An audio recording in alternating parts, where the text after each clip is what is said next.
Shalom, puji Tuhan, senang sekali hari ini kita boleh ketemu kembali dalam ibadah online JKI OFC. Gimana kabarnya Bapak Ibu saudara yang ada di rumah? Saya selalu berdoa untuk Anda, kiranya anugerah Tuhan selalu menyertai hidup setiap kita.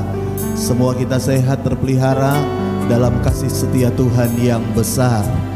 Bagi Bapak Ibu saudara sekalian yang rindu beribadah onsite atau berkumpul bersama, Anda juga bisa beribadah bersama dengan kami di JKI OFC di WTC Mall Surabaya lantai 6, tepatnya di Raja Ampat Room ya.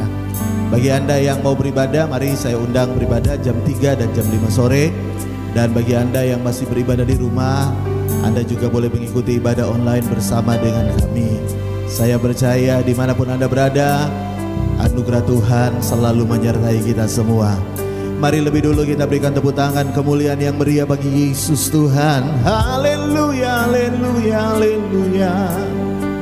Berapa banyak yang percaya kita punya Tuhan yang baik? Lambaikan tanganmu tinggi-tinggi. Yang percaya katakan amin.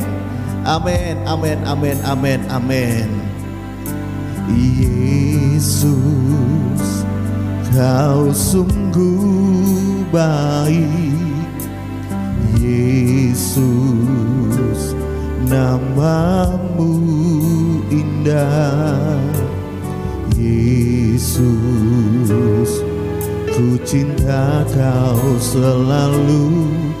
Ku tinggikan, ku agungkan selamanya. Yesus, Kau sungguh baik.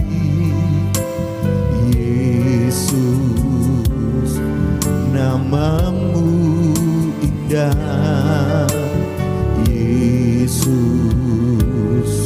ku cinta Kau selalu. Ku tinggikan, ku agungkan selamanya. Ku mau memujimu, ku selalu pujimu. Ku mau menyembahmu, ku selalu sembahmu. Kau yang layak terima semua pujian. Kemuliaan hanya bagi Tuhan. Dia Tuhan yang tidak pernah berubah dulu, sekarang, bahkan sampai selama-lamanya. Kebaikannya, kasihnya, kemurahannya kekal untuk selama-lamanya. Oleh karena itu mari dengan segenap hati nyanyikan lagi sama-sama. Yesus, Kau sungguh baik. Yesus, Kau sungguh baik. Yesus, namamu indah.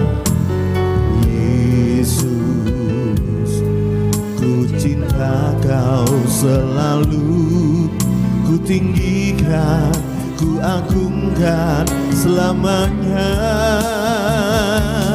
Ku mau memujimu, ku selalu pujimu. Ku mau menyembahmu, ku selalu sembahmu. Kau yang layak terima semua pujian. Kemuliaan hanya bagi Tuhan. Lagi katakan sama-sama. Ku mau memujimu, ku selalu pujimu. Ku mau menyembahmu, ku selalu sembahmu. Kau yang layak terima semua pujian. Kemuliaan hanya bagi Tuhan. Semua kemuliaan dan keagungan tertuju padamu, Tuhan dan Rajaku. Segenap jiwa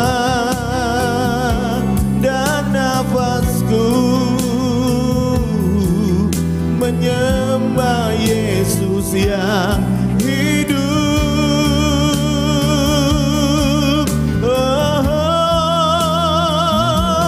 Ku mau memujimu, ku selalu pujimu, ku mau menyembahmu, ku selalu sembahmu. Kau yang layak terima semua pujian, kemuliaan hanya bagi Tuhan. Lagi katakan, ku mau memujimu, ku selalu pujimu, ku mau menyembahmu, ku selalu sembahmu. Kau yang layak terima semua pujian, kemuliaan hanya bagi Tuhan. Kau yang layak, kau yang layak terima semua pujian, kemuliaan hanya bagi Tuhan. Lagi katakan sekali lagi, kau yang layak terima semua pujian, kemuliaan hanya bagi Tuhan. Mari kita berikan tepuk tangan kemuliaan bagi Yesus Tuhan. Sembah Yesus.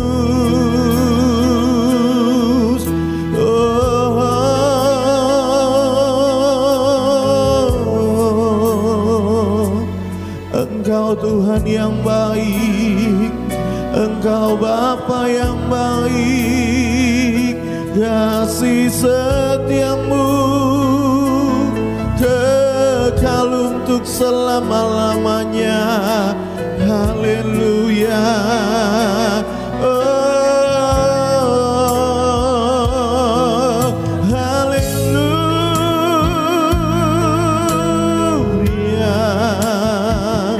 Kami menyembah Tuhan dalam hadirat-Mu Tuhan. Bawa lebih lagi pujian-Mu, penyembahan-Mu bagi Yesus Tuhan yang baik. Haleluya.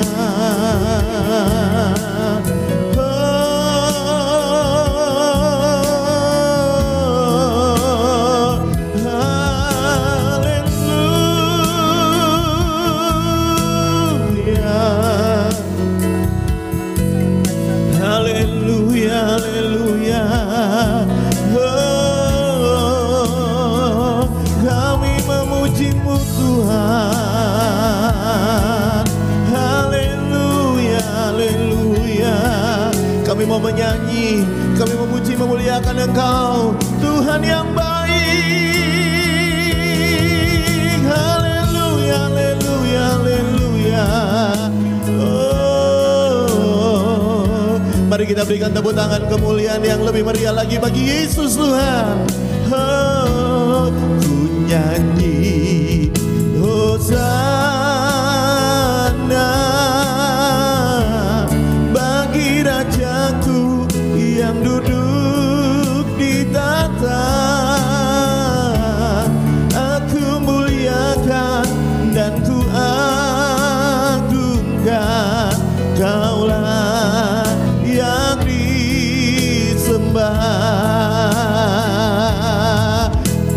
Sana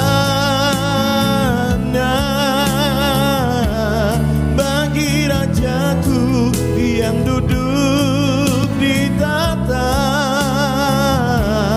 Aku muliakan dan ku agungkan, Kaulah yang disembah.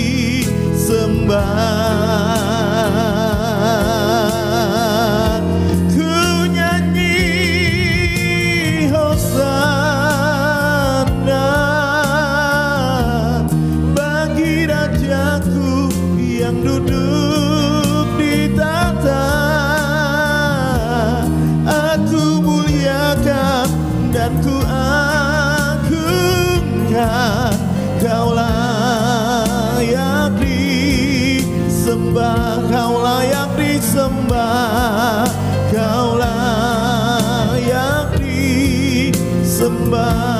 Lagi katakan dengan iman, Kau layak disembah.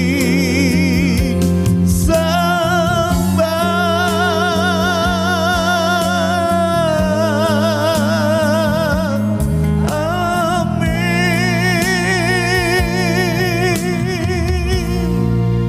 Kita berikan tepuk tangan kemuliaan lagi, lebih meriah lagi bagi Yesus. Terima kasih Tuhan. Kami siapkan hidup kami untuk diberkati oleh firman-Mu. Dan dalam nama Tuhan Yesus, setiap kita yang telah siap diberkati firman Tuhan, sama-sama katakan amin, amin, amin, amin. Shalom, puji Tuhan. Mari hari ini kita belajar firman Tuhan. Buka Alkitab saudara kembali, Injil Matius pasal yang ke-8. Kita baca di ayat yang ke-5 dan ada beberapa ayat lagi yang kita baca kemudian. Tapi kita mulai dari Matius 8 ayat yang ke-5. Firman Tuhan berkata demikian. Ketika Yesus masuk ke Kapernaum, datanglah seorang perwira, mendapatkan dia dan memohon kepadanya, Tuan, hambaku terbaring di rumah karena sakit lumpuh dan ia sangat menderita. Yesus berkata kepadanya, aku akan datang menyembuhkannya. Tetapi perwira itu berkata kepadanya, Tuan, aku tidak layak menerima Tuan di dalam rumahku. Katakan saja sepatah kata, maka hambaku itu akan sembuh. Ayat 9. Sebab aku sendiri seorang bawahan dan di bawahku ada 10 prajurit. Jika aku berkata kepada salah seorang prajurit itu pergi, maka ia pergi, dan kepada seorang lagi datang, maka ia datang. Atau kepada hambaku kerjakan ini, maka ia mengerjakannya. Ayat 10, perhatikan baik-baik. Setelah Yesus mendengar hal itu, heranlah ia dan berkata kepada mereka yang mengikutinya. Lihat ini apa perkataan Yesus. Aku berkata kepadamu, sesungguhnya iman sebesar ini, saya ulangi, iman sebesar ini tidak pernah aku jumpai pada seorang pun di antara orang Israel. Sekarang kita langsung lompat ayat 13, firman Tuhan berkata demikian. Lalu Yesus berkata kepada perwira itu, pulanglah dan, perhatikan ini, jadilah kepadamu seperti yang engkau percaya. Maka pada saat itu juga sembuhlah hambanya. Yang percaya firman Tuhan katakan amin. Beberapa waktu yang lalu ada seorang teman datang kepada saya, lalu dia berkata demikian, Pak, enak ya Pak kalau kita jadi orang Kristen baru dibandingin dengan kita yang udah Kristen udah lama. Lalu saya tanya kepada dia, kenapa? Lalu dia berkata begini Pak, kalau orang Kristen baru itu rasanya kalau dia berdoa langsung dijawab Tuhan. Lalu dia cerita tentang kesaksian hidupnya, bagaimana dia jadi Kristen, lalu bagaimana kemudian dia berdoa di awal-awal dia jadi Kristen, semua doanya dengan gampang dijawab Tuhan, dengan cepat dijawab Tuhan, dan dia merasa wow Tuhan itu luar biasa karena doanya langsung dijawab Tuhan. Lalu dia berkata setelah bertahun-tahun saya jadi Kristen, hari ini Pak, saya berdoa lama dijawab Tuhan Pak. Hari ini saya sudah lama jadi Kristen, bertahun-tahun jadi Kristen, rasanya Tuhan itu tidak langsung jawab doa saya seperti dulu Pak. Rasanya Tuhan harus memproses saya harus alami ABCD dan saya harus lakukan ABCD. Lalu setelah itu Tuhan menilai saya, apakah Tuhan anggap saya pantas untuk menerima jawaban doa, baru Tuhan kasih saya jawaban doa. Tidak seperti dulu Pak, gampang, cepet Pak, baru doa sebentar aja besok udah dijawab. Hari ini Pak, doa saya masih banyak yang belum dijawab Tuhan. Lalu saya berkata kepada dia, tentunya sesuai dengan ayat yang kita baca ini. Saya berkata kepada dia, sebenarnya bukan masalah baru atau lama sehingga doa kita dijawab Tuhan. Tapi sebenarnya yang menentukan adalah apakah engkau percaya kepada Tuhan atau tidak. Makanya di ayat yang ke-13 tadi Tuhan berkata kepada perwira Kapernaum itu, pulanglah, jadilah seperti yang kau percayai, jadilah seperti yang kau imani, jadilah seperti yang engkau percaya. Jadi dengan kata lain, doa kita dijawab oleh Tuhan bukan karena baru atau lama, tapi masalahnya karena kita percaya atau tidak. Nah, saya mau beritahu kepada saudara, sekian lama kita jadi Kristen, kadang-kadang Sorry yang udah lama jadi Kristen, saya mau berkata kepada Anda, kadang-kadang iman kita tidak kayak dulu seperti baru pertama kita percaya kepada Tuhan. Iman kita tidak lagi seperti dulu. Kenapa saya seperti dulu? Karena begini, waktu dulu kita ini fokus iman kita, percaya kita kepada pribadi Tuhan. Ya, kepada pribadi Tuhan.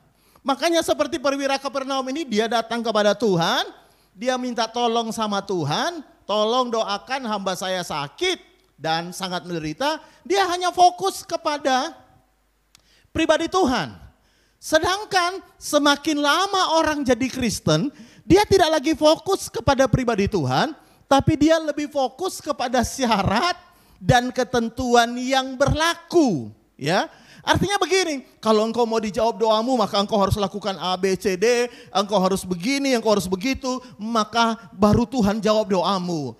Padahal orang Kristen baru tidak pernah mikir itu. Dia cuma mikir, aku percaya Tuhan, jadi seperti apa yang aku percayai. Makanya kalau saya perhatikan, zaman waktu saya masih kecil, ada banyak KKR ya, di lapangan atau di gereja, saya selalu dengar lagu ini. Ketika mereka sedang berdoa atau sedang mendoakan orang yang butuh mujizat. Mereka selalu nyanyi gini, percaya saja, percaya yang beri kita menang. Percaya saja di dalam darahnya, percaya yang beri kita menang. Oleh percaya saja. Ya, dan banyak mujizat terjadi.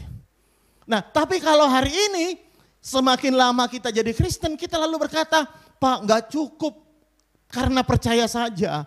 Kita harus lakukan syarat dan ketentuan berlakunya.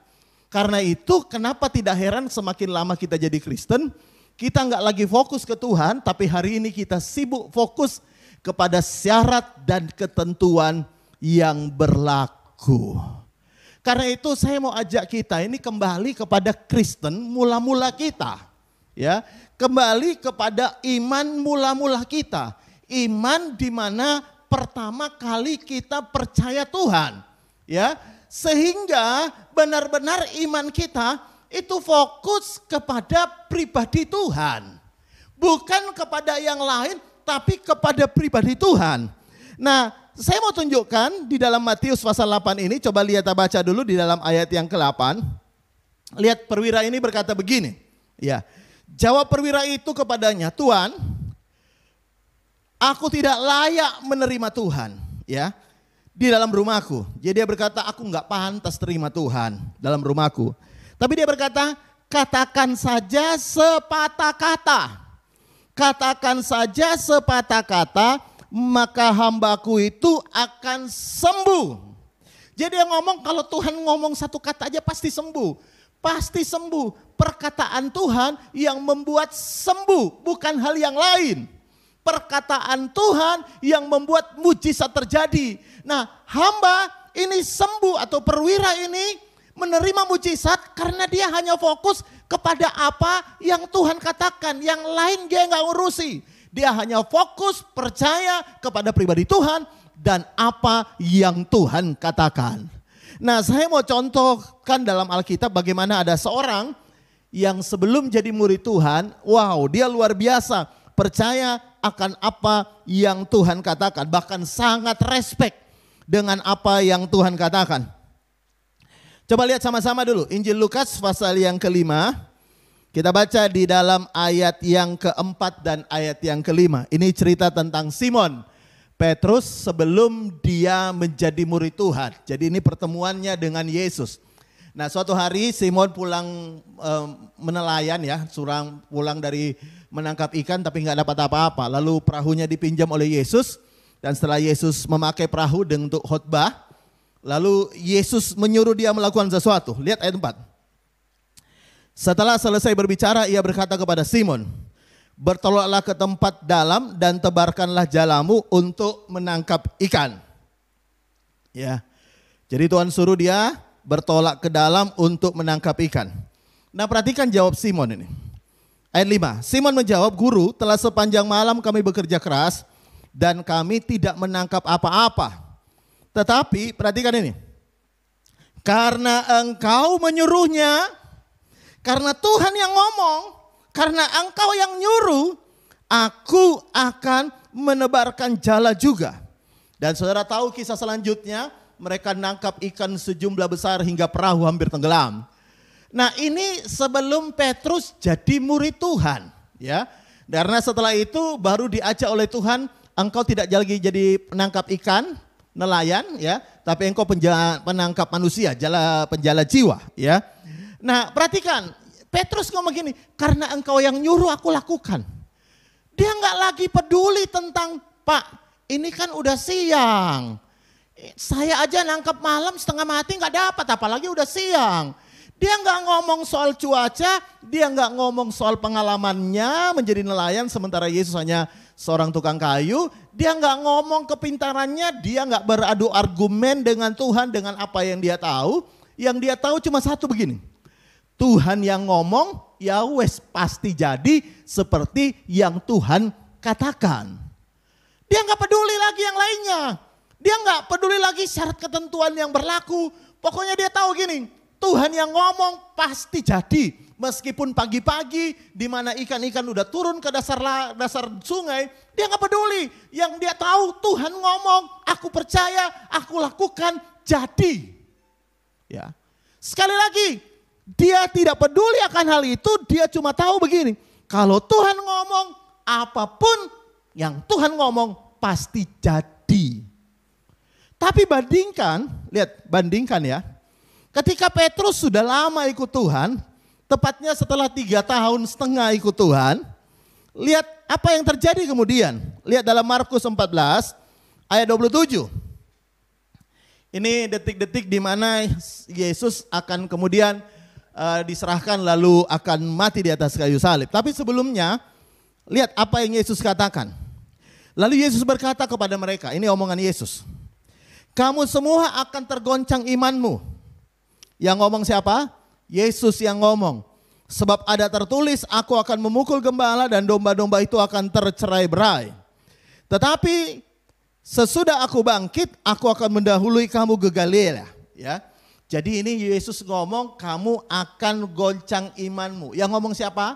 Yesus. Tadi yang suruh Petrus bertolak ke dalam lalu menangkap ikan, menjala, tebarkan jala itu siapa? Yesus juga. Ya. Nah sekarang Yesus ngomong, kamu tergoncang imanmu. Nah lihat apa jawaban Petrus. Ayat 29, kata Petrus kepadanya, biarpun mereka semua tergoncang imannya, aku tidak. Lalu kata Yesus kepadanya, ayat 30, aku berkata kepadamu sesungguhnya pada hari ini, malam ini juga, sebelum ayam berkokok 2 kali, engkau telah menyangkal aku 3 kali. Nah perhatikan baik-baik, waktu pertama kali Petrus ketemu Yesus, Yesus ngomong apa? Dia percaya. Yesus ngomong apa aja keluar dari mulut Yesus, dia percaya. Tapi setelah 3,5 tahun ikut Tuhan, perhatikan baik, Yesus ngomong, dia bantah. Dia bantah, bahkan dia berkata begini, ya. Sekalipun yang lain tergoncang, aku tidak akan tergoncang. Dengan kata lain, dia mau menunjukkan kualitasnya jauh lebih baik dibandingkan murid-murid. Dia mau menunjukkan bahwa Yesus salah menilai dia. Ya. Makanya dia bilang begini, kalau yang lain tergoncang ya gak apa-apa. Tapi kalau aku enggak, dengan kata lain Petrus semua berkata begini, Yesus kau salah nilai aku ya. Kau bilang semua akan tergoncang, itu mereka, aku tidak. Jadi tidak ada lagi, dengarkan baik ya, tidak ada lagi seperti Petrus yang dulu Yesus ngomong apa aja, iya. Tebarkan jalamu, iya. Bertolak lebih ke dalam, iya. Gak ada lagi Petrus yang kayak dulu. Yang ada Petrus membantah, bahkan berkata, seolah-olah berkata, Yesus engkau salah nilai aku. Engkau boleh nilai yang lain jelek. Mereka akan gonceng, tapi aku enggak. Jadi dengan kata lain, perkataan Tuhan tidak ada lagi artinya bagi Petrus. Tidak ada. Yang dia bantah adalah perkataan Tuhan. Tidak kayak dulu. Dulu waktu Yesus berkata, tebarkan, iya. Tolak ke dalam, iya. Apa? Iya, iya, iya. Sekarang akalnya mulai main, pengetahuannya tentang Alkitab mulai main, semua mulai main, maka dia bisa bantah apa yang Tuhan katakan. Saya mau beritahu ya, dengar Mbak ya. Kalau kita jadi Kristen udah lama, semakin tahu banyak firman Tuhan yang engkau tahu itu bukan untuk dibantah, bukan untuk diperbantahkan, bukan untuk diperdebatkan. Tapi firman Tuhan yang engkau tahu itu untuk dilakukan. Ya, untuk dilakukan. Nah, kebanyakan orang kalau masih baru dikasih tahu apa saja, dia lakukan. Mungkin bagi beberapa kita, yaitu orang baru bodoh Pak, gak ngerti firman Tuhan. Kita ini udah lama, kita tahu firman Tuhan, kita ngerti firman Tuhan, kita sudah banyak tahu.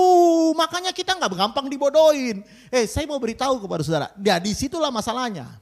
Ya. Disitulah masalahnya, kita jadi orang yang tidak gampang lagi percaya akan perkataan Tuhan.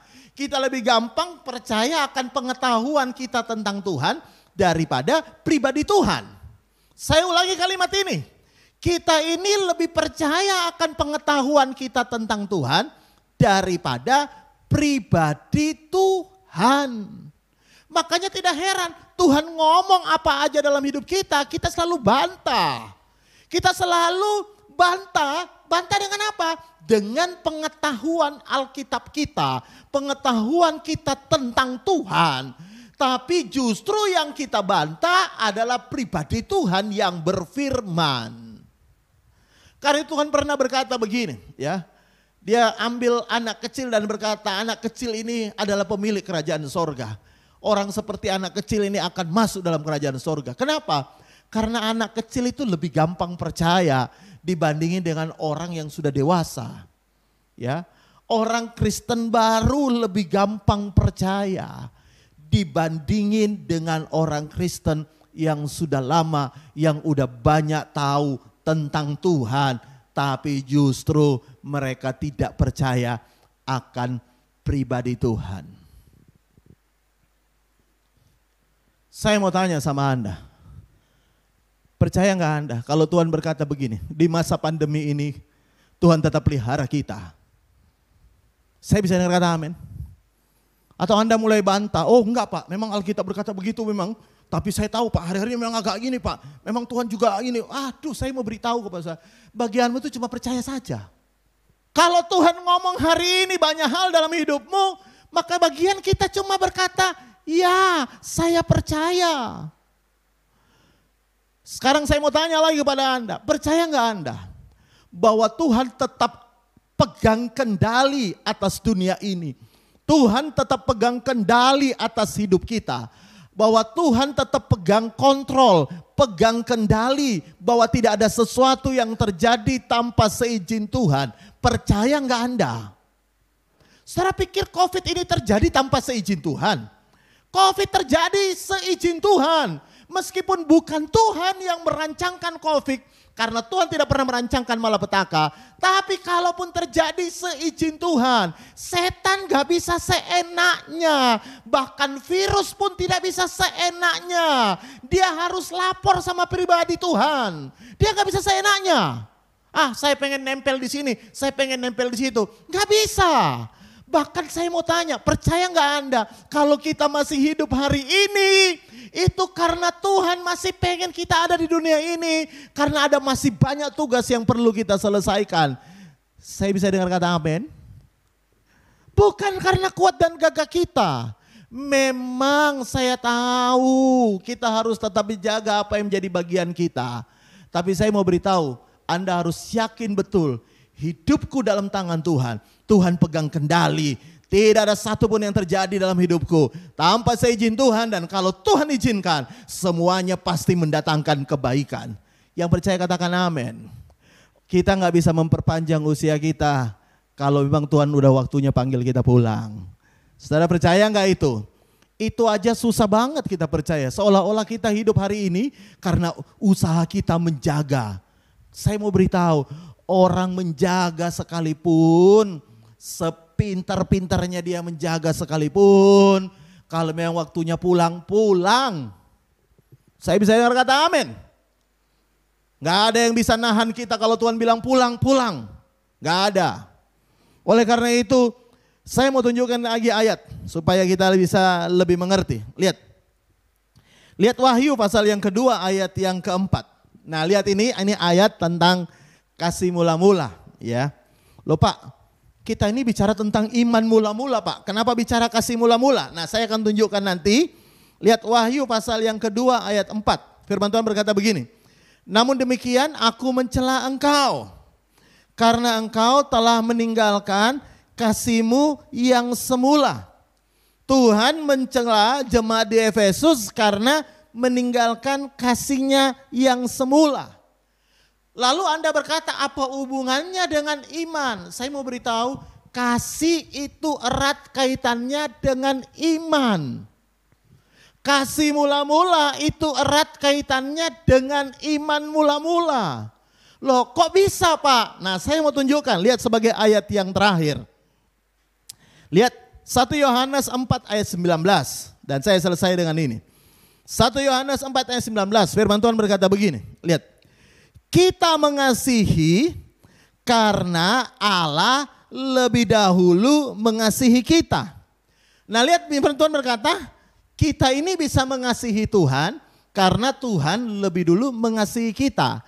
Jadi dengan kata lain kita nggak bisa mengasihi kalau kita tidak lebih dulu terima kasihnya Tuhan.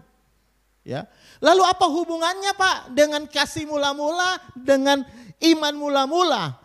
Hubungannya sederhana saja. Saudara tahu Anda hanya bisa mengasihi Tuhan kalau Anda menerima kasih Tuhan. Nah seberapa besar Anda terima kasih Tuhan itu tergantung dari seberapa besar engkau percaya. Bukan dari seberapa besar yang engkau rasakan. Bukan berdasarkan apa yang kita alami.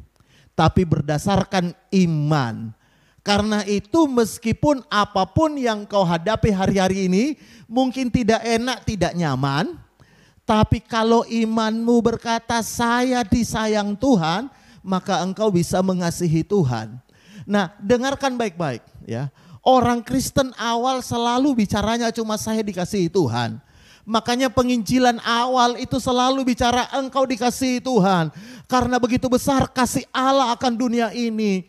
Dia tidak bicara tentang syarat dan ketentuan berlaku. Tapi dia bicara tentang bagaimana Tuhan mengasihi engkau. Bagaimana Tuhan mau mati untuk engkau. Bagaimana Tuhan menyelamatkan engkau. Selalu bicara kasih. Dan orang Kristen mula-mula percaya akan kasih Tuhan atas hidupnya. Oleh karena itu ketika dia berdoa dasarnya cuma satu. Saya percaya Tuhan mengasihi saya. Saya percaya Tuhan mau mati untuk saya. Saya percaya Tuhan mau berkorban nyawa untuk saya. Saya percaya Tuhan mengasihi saya.